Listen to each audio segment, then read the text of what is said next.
C'est vrai que bon, il y a eu beaucoup de pression quand même. Il y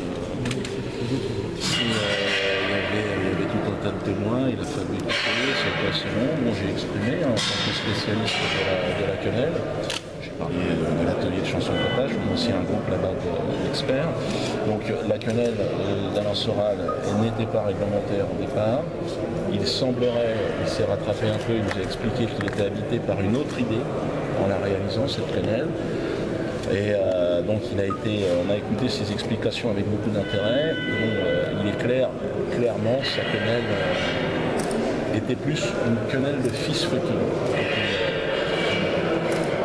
Une évolution un petit peu de la quenelle, puisque la quenelle est un geste anti-système d'émancipation des populations noires au départ.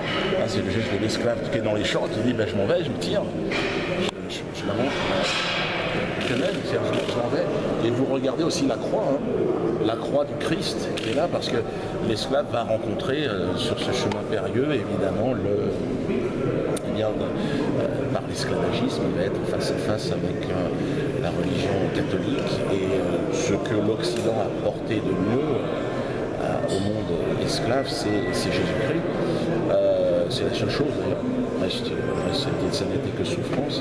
Donc ce discours de paix a été entendu.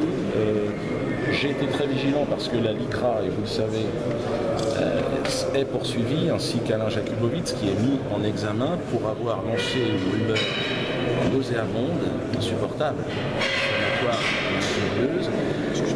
Alain Jakubowicz, qui a prétendu, il y a 1 an et demi que cela, que la quenelle était un salut nazi inversé, signifiant la sodomisation c'est du révisionnisme des victimes de la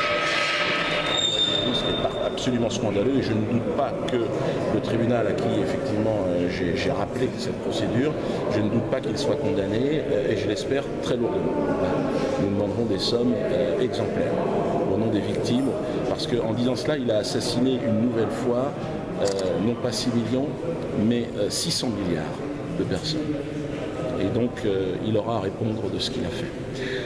Quant à moi, je n'ai plus qu'une chose à dire, j'ai confiance en la justice de mon pays. J'ai demandé 1 franc CFA de réparation parce que je me suis déplacé. Et autrement, je pense, je suis encore habité par un doute. Lequel? On va voir de quoi. Je n'ai pas écouté parce que j'ai été solidaire de l'autre parti civil qui est parti, parce qu'il avait demandé effectivement la dissolution de la LICRA, et je faisais partie de ce mouvement, et par solidarité, il a été expulsé, donc j'ai dit par solidarité je le suis. Voilà. Et donc je vous incite à signer la pétition qui demande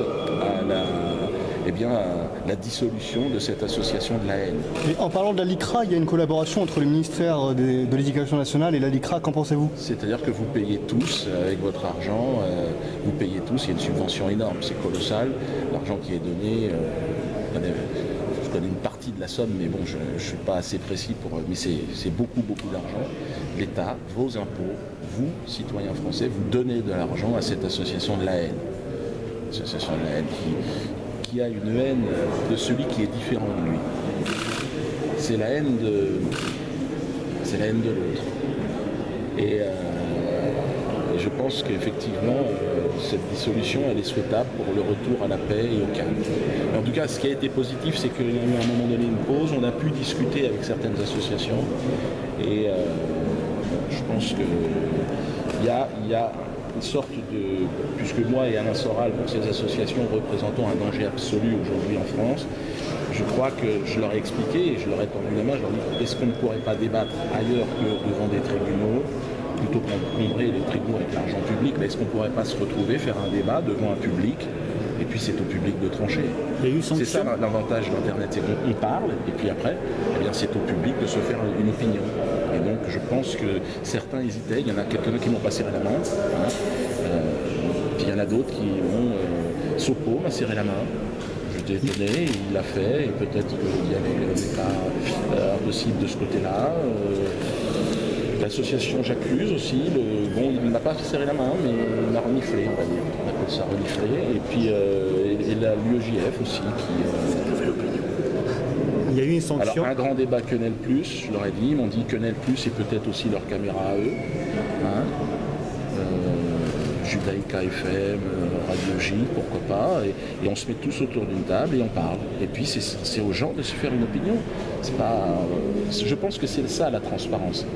J'ai l'impression qu'ils ont commencé à comprendre qu'effectivement c'était peut-être la seule manière de sortir de une sorte de marécage qui commence à sentir mauvais. Plus personne n'y croit, ni dans ce chantage à l'antisémitisme, ni dans la montée d'un nazisme imaginaire.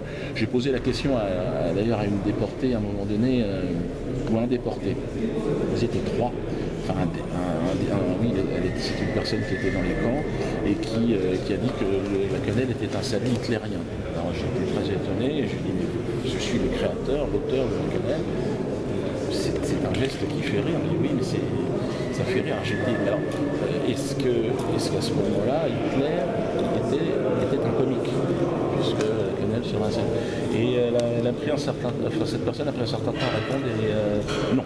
Elle a dit quand même, non, Hitler n'était pas un humoriste. Il ne jouait pas à guichet fermé. Il a dit, non, c'était plutôt belliqueux. Il était un peu énorme.